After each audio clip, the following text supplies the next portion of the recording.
Hello, and welcome to the Europast podcast.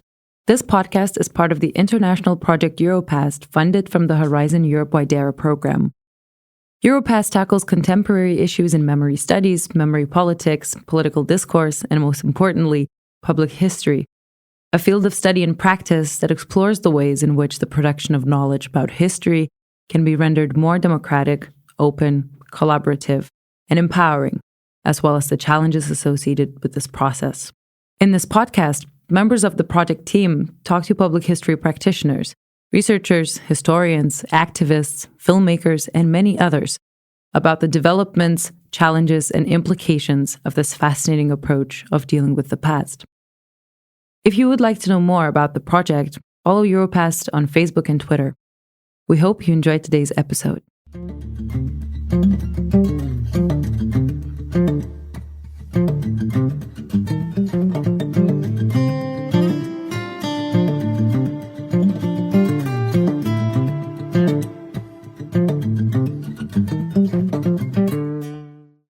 Today we're talking with Professor Michael Bernhard.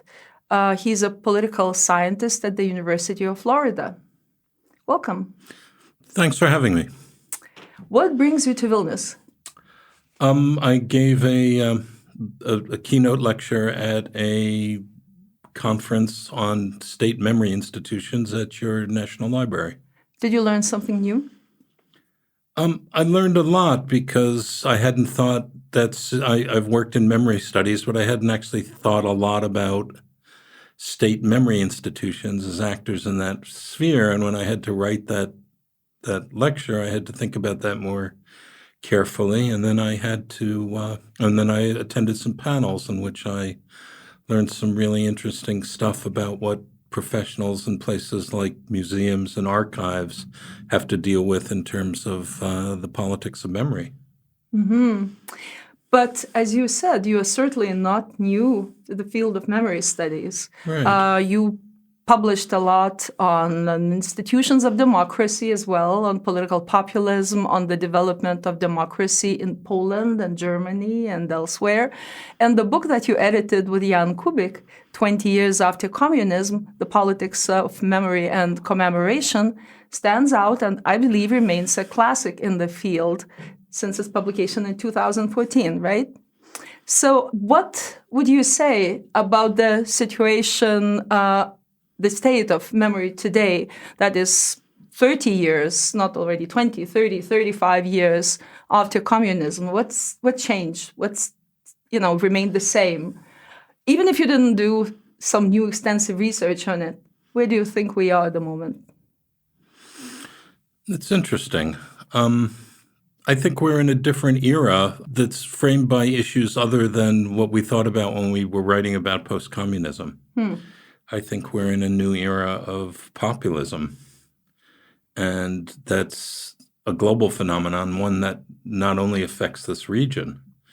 And I think we sometimes think of the populist backlash as perhaps quite often countries like Hungary and Poland and Slovakia are mentioned, but this is a much more global phenomenon.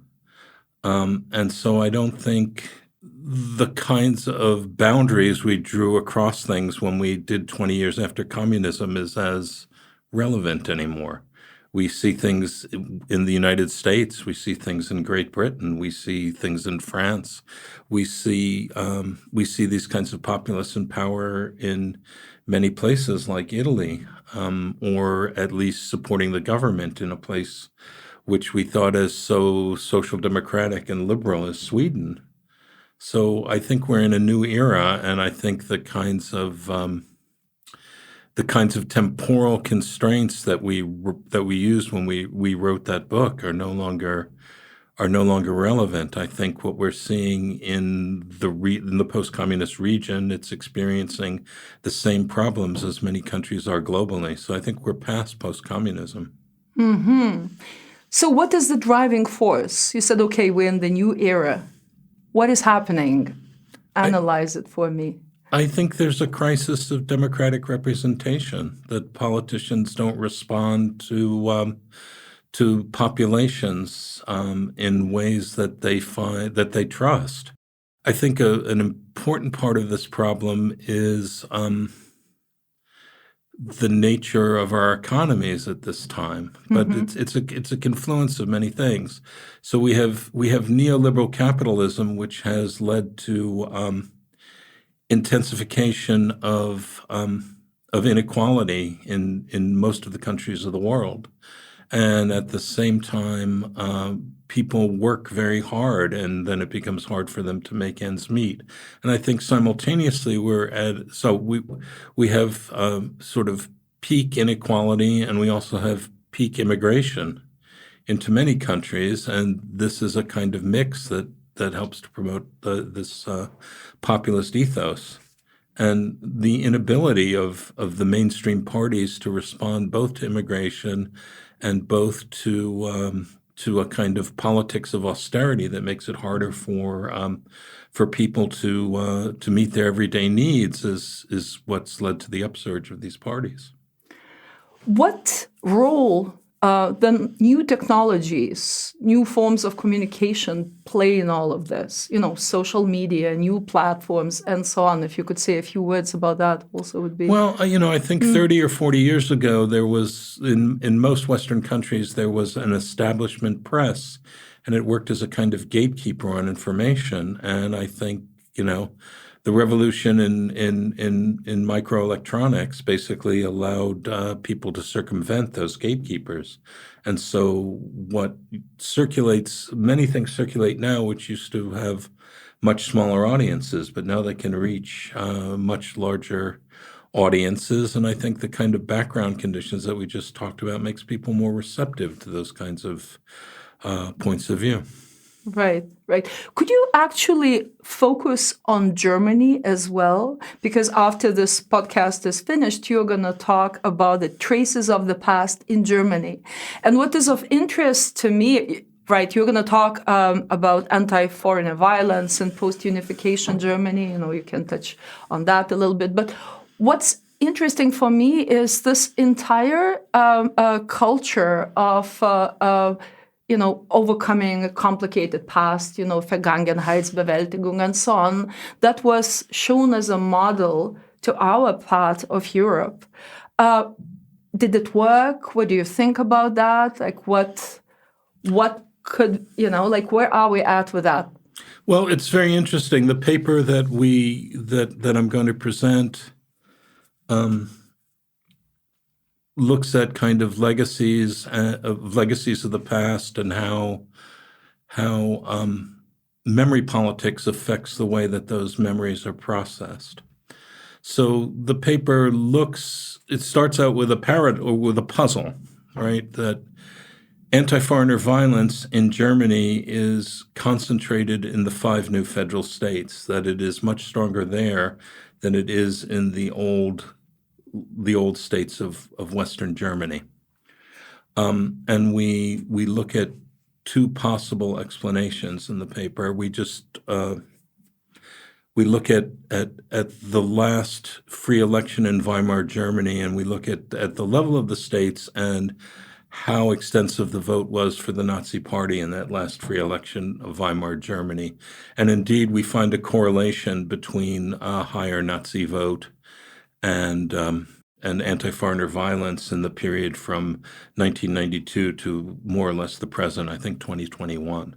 But there's more to it than that. We look then at how we look at the partition of Germany as a kind of natural experiment or quasi-natural experiment in memory politics, and how both the Federal Republic of Germany and the German Democratic Republic responded to talking about the past. And initially, both partitioned parts of Germany had denazification problems run by their allies. In the GDR, it was dispatched with much faster because it was essentially, if not done directly, run in the background by the NKVD. And it wasn't solved by open trials, but it was often solved by typical Soviet methods involving 7 grams of lead to someone who was an SS officer or a Gestapo officer. And the state was intensely anti-Nazi in its propaganda because it was, after all, run by the SED, which was which was the successor party to the German Communist Party. But they painted a narrative which said that fascism in Germany was a product of finance capital, that it had nothing to do with German culture. And furthermore, they argued that the East German state, because it was a communist state, was not complicit in the crimes that Nazi Germany committed against so many different populations. And thus, Germans in East Germany didn't think of international culpability or about personal culpability, and thought that they were exonerated because it was all the fault of capitalism, and the Nazi problem was something that was in the Federal Republic. Right. The story in the Federal Republic was much more complex. So denazification took place in a way in which, at first, the large war criminals were punished. And then, for instance, in the American zone, they had very elaborate denazification procedures, but they then took care of the small fish, so to speak. And when are we talking? We're talking in the period between 46 and 49, before the formation of the Federal Republic of Germany. And they were starting to get to sort of the medium-level people who were still in the bureaucracy, who were still running the railroads, and that's when the Cold War broke out. So when the Cold War broke out, all of a sudden they needed the people who were running the bureaucracies, who were running industry, and so they slowed it down. And then when the Federal Republic was created in 1949, the first election was fought between the CDU and the Christian Democrats and the Social Democrats. And the Christian Democrats took a position that they did not want to have further intense denazification. And the Social Democrats, many of whom leaders were in exile or in concentration camps, were much more adamant about continuing this process. The Christian Democrats won, and so sort of post-war justice was put on hold for a while. Interestingly, they felt that they had to demonstrate their contrition to their Western allies, and the way that Konrad Adenauer decided to do that was to pay reparations to Israel for crimes against the Jews. So that's how the Germans demonstrated their contrition in the 50s and 60s. For the CDU won, they expected that former Nazi supporters were more likely to vote for the CDU than they were for the SDP. So also it was in their self-interest not to alienate those people. And further, Adenauer, I think, was concerned that there would be rebellion as well, and he didn't want rebellion. So things were slowed down for quite a while. And so denazification was not something that was actively pursued in the 50s. Trials emerged again in the 1960s, and the political culture began to change in the 1960s when the radical student post-war generation then raised these questions of what did you do during the war, Daddy? So this is like 1968 and afterwards. Yeah, sort of from the mid-60s on. The German youth movement was very radical, and they created something which they called the extra-parliamentary opposition and so forth, and it's very much like 68 in France or the 60s in Italy, or, and it was alternative like 68 was in places like Czechia and Poland as well, though perhaps not as, it was youth and it was rebellious, but it perhaps was not of the same exact ideological stripe in Eastern Europe. But nonetheless, there was that kind of rebellious youth culture. And that started things going. Things got really much more interesting in the 1980s when there was a kind of active public history movement in Germany, where people began to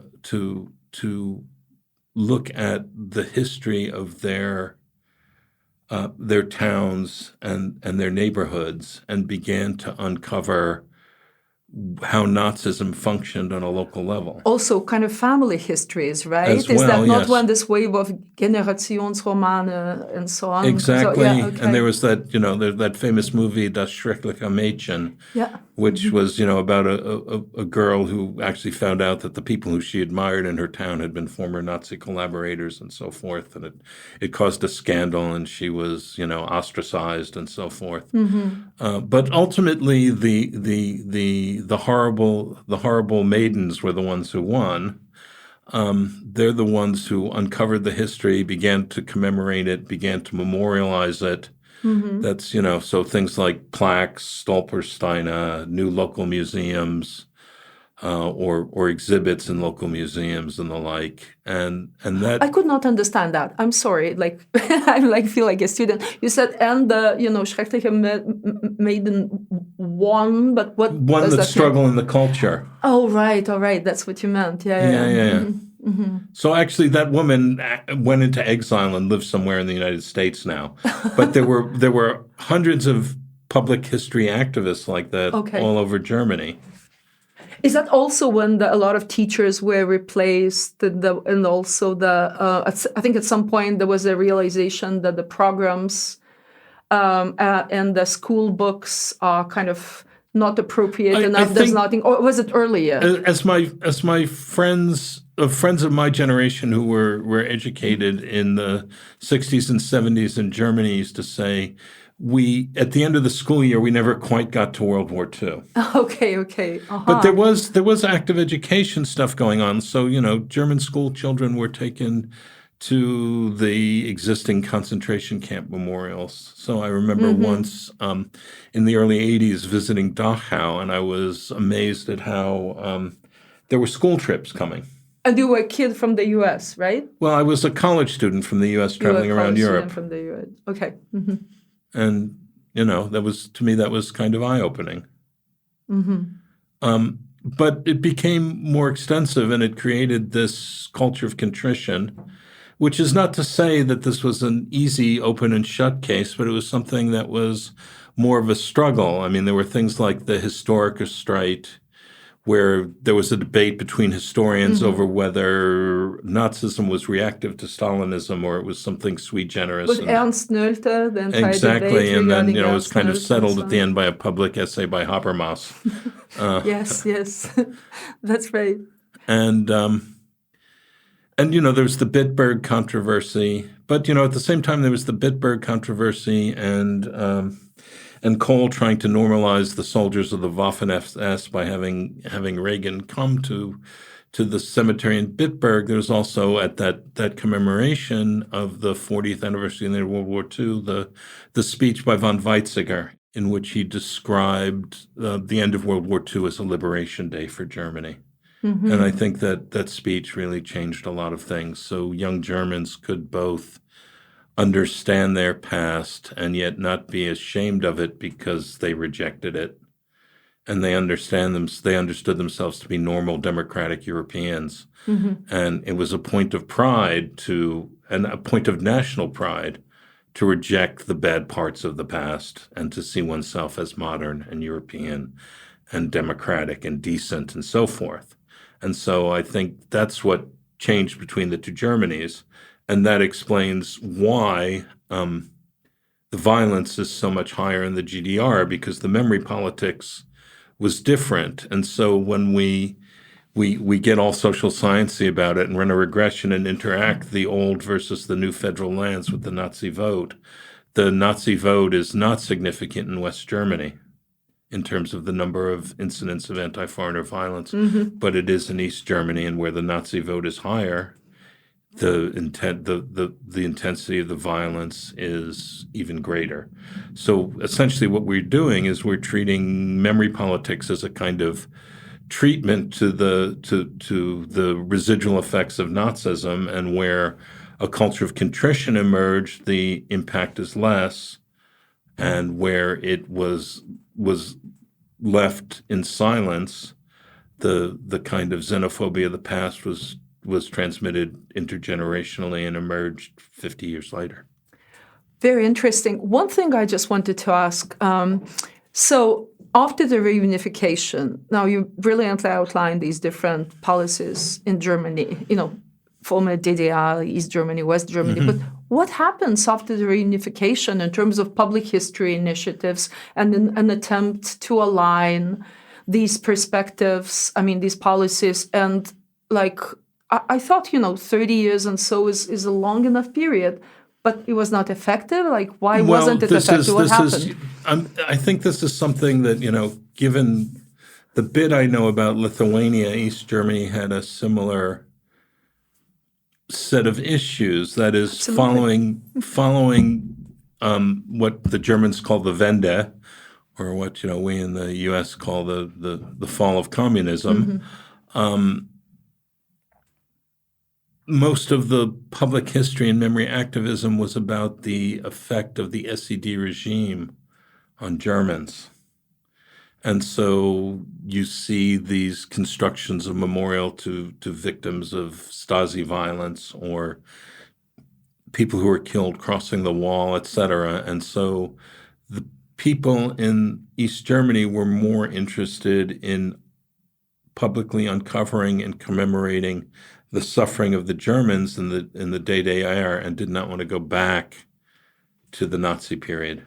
And so I think that also worked as a kind of it also explains why the culture of contrition did not spread as widely in the post-war period, because obviously that did become the official policy in East Germany, but because of the local suffering of people during communism in East Germany, that's what their focus was in terms of memory politics after the fall of the wall.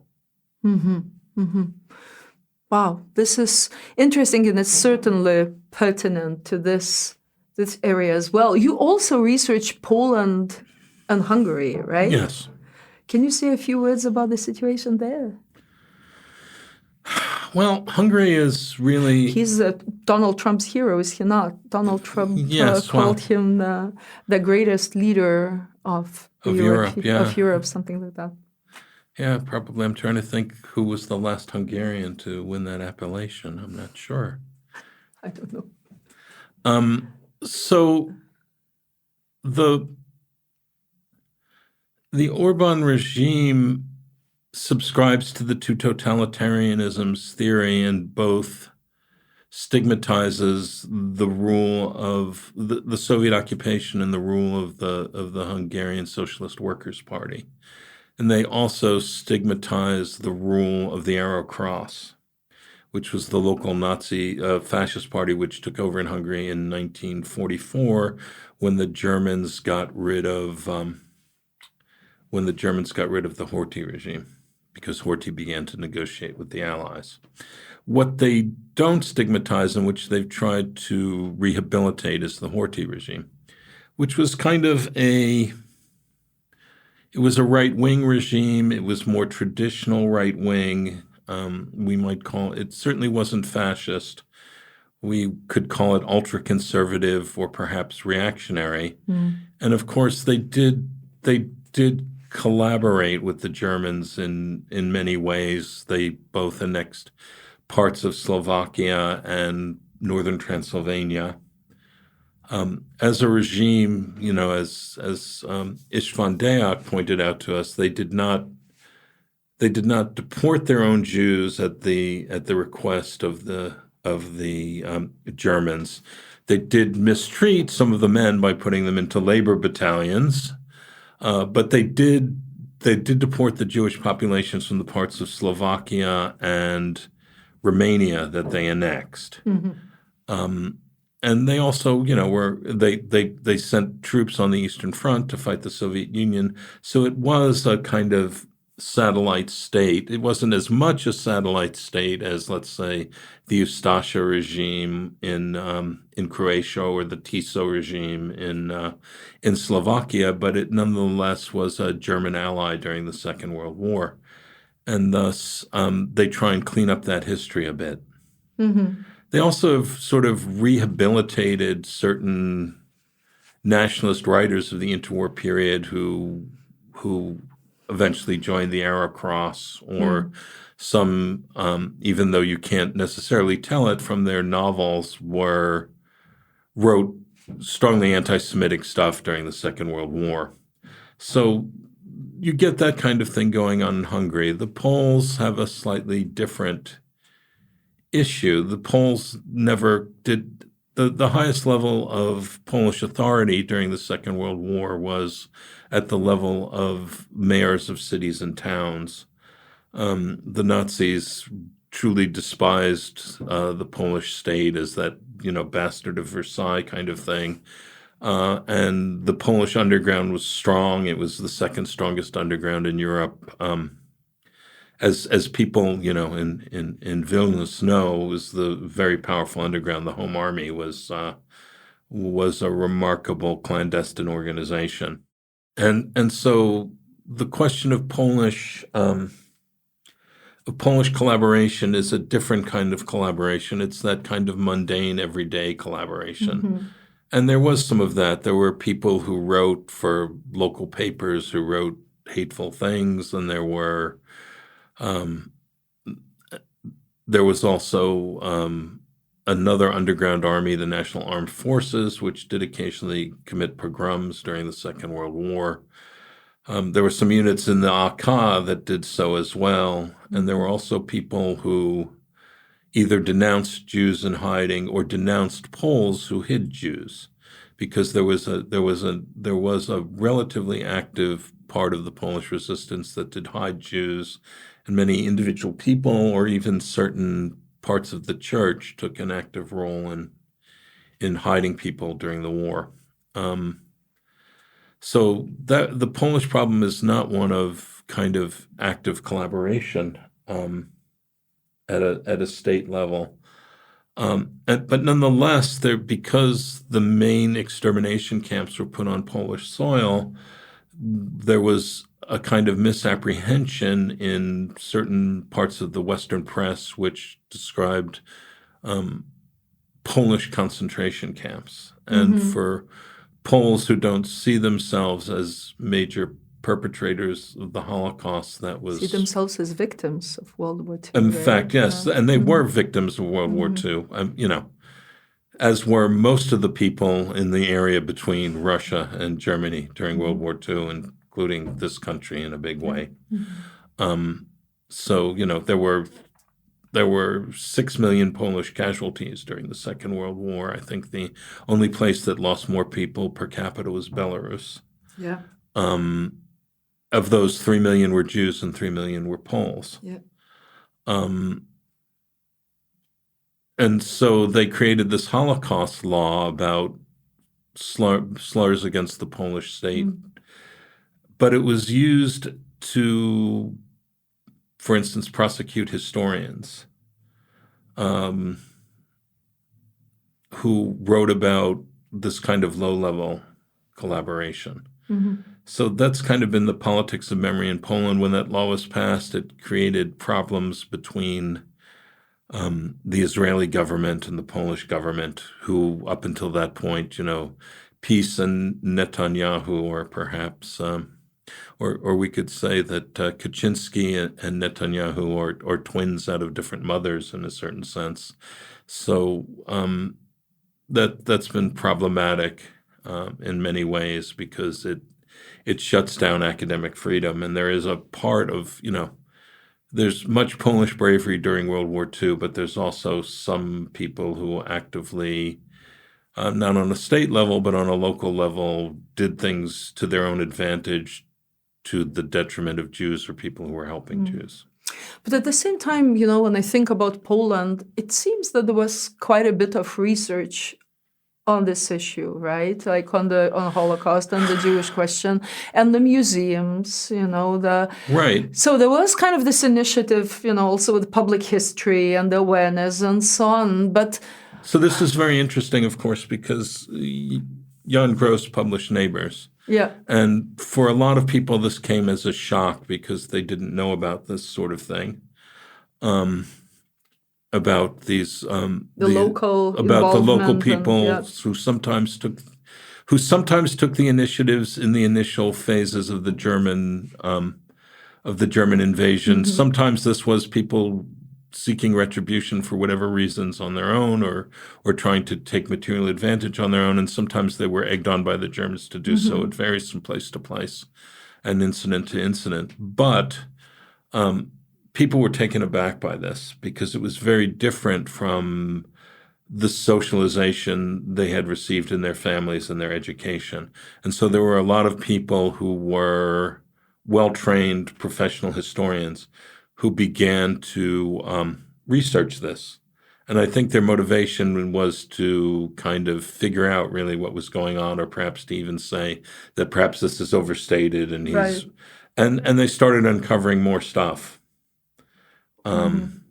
And it's been, I mean, there's been a remarkable amount of amazing history done. Yeah, and I think they continue, pioneer a lot of things, like in terms of research on local history and so on. But I wonder what impact it has on society. And this brings my next question that actually relates to this conference that you and me, attended, and also the issues of public history. To what extent then these memory institutions, museums, libraries, and so on, to what extent they actually can democratize, the... See, I think it's more complex than that. I think it's...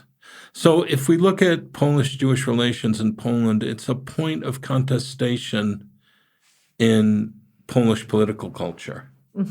And different parties have different narratives about it, which, the piece is much more interested in promoting Polish suffering, which is real and extensive. And some of the historians are more interested in, what they would see as their professionally as historical truth. They wouldn't deny Polish suffering, but they would also talk about some of the suffering that Poles in those circumstances inflicted upon others. And this is a point of contention. And in some sense, the memory institutions in Poland have been politicized. Yeah. So this Institute for National Memory, EPN, has historians on both sides of this question. And then there's also the professional academic community. And then there are people who are now working. I mean, there are these amazing new history museums in Poland, like on the history of the Second World War, or the New Poland Museum about the history of the Polish Jews. And I think from what I've learned at the conference, that there have been similar kinds of discussions and controversies here about the Second World War. And, it's a point of contention, and there's active historical debate about it. And that's how countries come to terms with their past, by this kind of historical debate. And there will be people who are resistant to change, or who don't want to revisit unpleasant past. But this is how things change.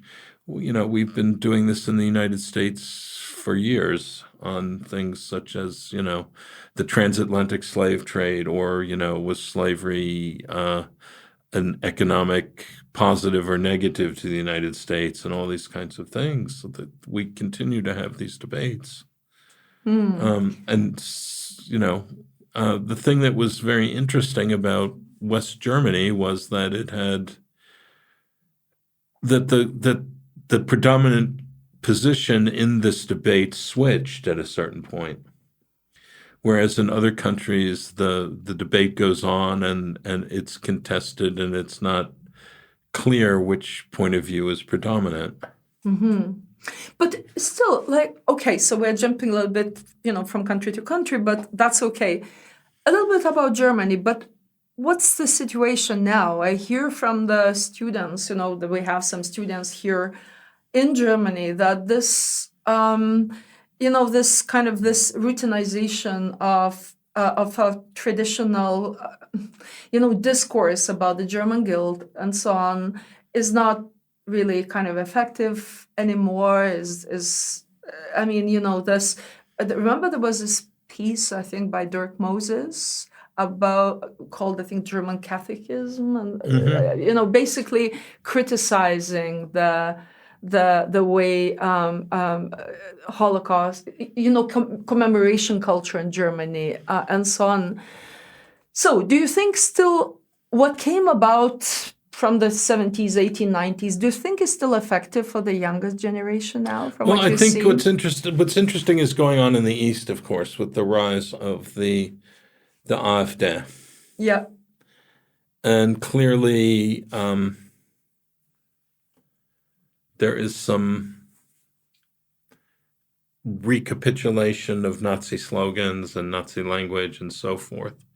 And I think part of that is driven by what's on the ground, So last year I spent some time in Germany, and I visited a bunch of localities in the former GDR, and the one that had the strongest effect on me was a smallish town by the name of Wittberge, which is, I don't know, maybe... I heard actually Wittberge.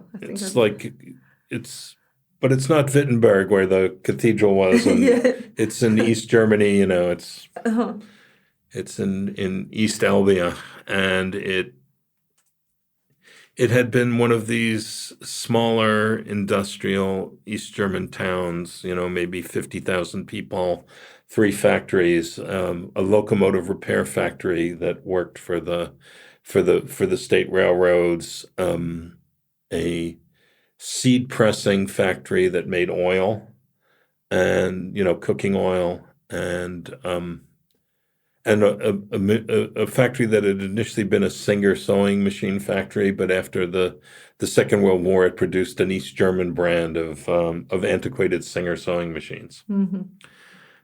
After the reunification, or after unification, 2 of the factories failed. The seed pressing factory and the sewing machine factory, and the population of the town was halved. And there are large parts of the housing stock and the commercial stock that sit empty now. This was last year. Yeah, this was last year, and there are also large numbers of Ukrainian and Middle East refugees in the town as well. And this is kind of a fatal mix. The young people and the educated people have either moved to Berlin or places that have better economic opportunities. There's large numbers of pensioners. The town no longer supports the kind of thriving working class community that it once had. And there are others there who, I think, that older Germans and people who are in let's say difficult economic conditions are less tolerant of. And it's not like they're constantly beating people up or anything like that, but there's kind of resentment that they're being supported by the state, or they get to come and partake of the richness of the German economy, and yet they're refugees. Right. And I'm not trying to sanction this.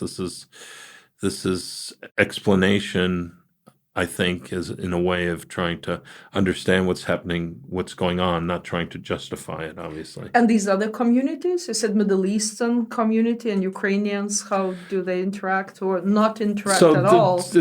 I don't know how they interact. I was visiting a friend of mine there who now is teaching school, and he said it was very interesting. He said that the Syrian kids were very serious and really worked hard to learn German and to excel in school, because they saw education as their way forward in German society.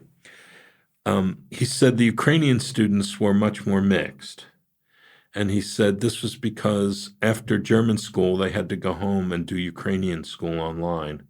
And they were still tied to going back to Ukraine.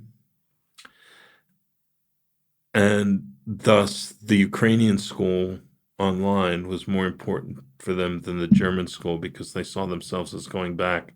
They saw themselves really as temporary refugees. And he said the Syrians saw themselves as people who had been forced out of their homeland and now were offered the chance to settle. Mm-hmm. Wow, how interesting. Yeah. And there is probably not so much study yet of these different groups and their patterns of integration and how this all works. So. Well, I'm sure there's some. Mm-hmm. The Germans are constantly doing public opinion polling of themselves. Oh, yeah. Okay. So, there's good data on who has xenophobic attitudes in Germany and who doesn't. The questions of why are harder to study on the basis of public opinion research, but I'm sure that there are people who are doing good research on it. And this brings us to the situation in the U.S. I would say my last question, right? So we cannot avoid addressing the results of the presidential elections in the U.S. So sitting here in Vilnius several days after the elections, what are your thoughts? What can we expect here in Europe and elsewhere? I actually think what happened is less dangerous for American democracy for the following reason. Okay, that's interesting. Trump won the election, so he didn't have to try to overthrow it. Mm-hmm. So he won in the democratic system. He's going to have control. He has control of the Senate, and it's likely that he has control of the House of Representatives. They have control of the Supreme Court, so they control all the levers of power for the next 2 years. They have the ability to put in place an expansive program.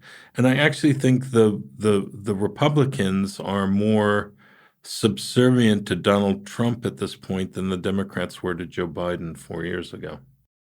I think it's highly likely that they will put through their program and they won't have to bust any laws to do it. He won't have to be a dictator on day one because they will have unified government and they will be able to put in place what they want. So I think the irony of Trump winning outright and of securing a mandate in as much as he's going to have a unified government will mean that he's less of a threat to democracy because he'll be able to get what he wants through democracy. Mm-hmm. So I think that's the irony of this. I'm not a fan of the kind of program that Donald Trump wants to put into power, obviously. So I'm a little bit upset that they won so overwhelmingly. But I think in an irony of history, our democracy may be less at threat in the short term. The question is what happens at the next midterm elections. If we get divided government, does he then start to act in a more, does he start to then try and destroy the mechanisms of democratic accountability? And what happens at the end of his 4-year term? That's when I think democracy in the U.S. will be back in a position where it could potentially be imperiled if he does not want to leave office after 4 years. Because he said things like, the election was stolen from me. The election in 2020 was stolen from me, so I should get 2 terms rather than 1. And for this part of the world, Putin already stated that, well, this is the beginning of the new world order and so forth. So what do you think is going to happen? Well, I think Trump's statement that he could end the war in one day is an overconfidence in his buddy-buddy relationship with Putin. He could end the war in one day by simply cutting off military assistance to Ukraine. Whether he'll try and negotiate an end of the war, I'm not sure. His rhetoric about NATO is not particularly comforting either, though, his rhetoric about it did get more countries to spend 2% of GDP. So maybe maybe maybe the impact of Trump will mean that Europeans will spend more on their own self-defense.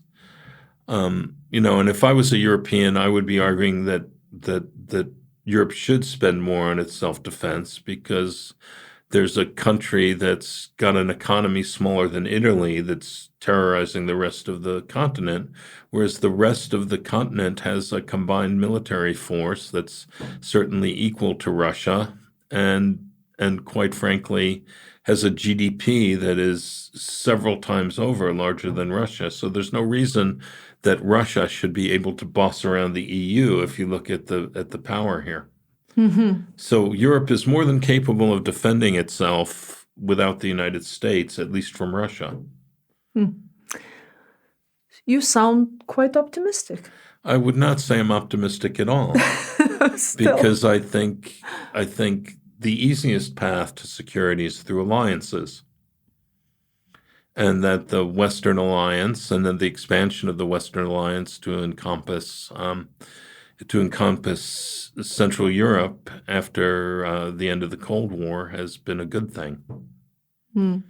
And, if I was sitting in Lithuania, I certainly would not want to see NATO weakened in any sense. Absolutely. And obviously, I think Lithuanians understand how Ukrainians feel as well as anybody else. And so to see something tragic happen in the Ukraine, I think would have a strong impact here. Yeah. Anyways, we have to go. Thank you very much. Thanks for the conversation. It was fun.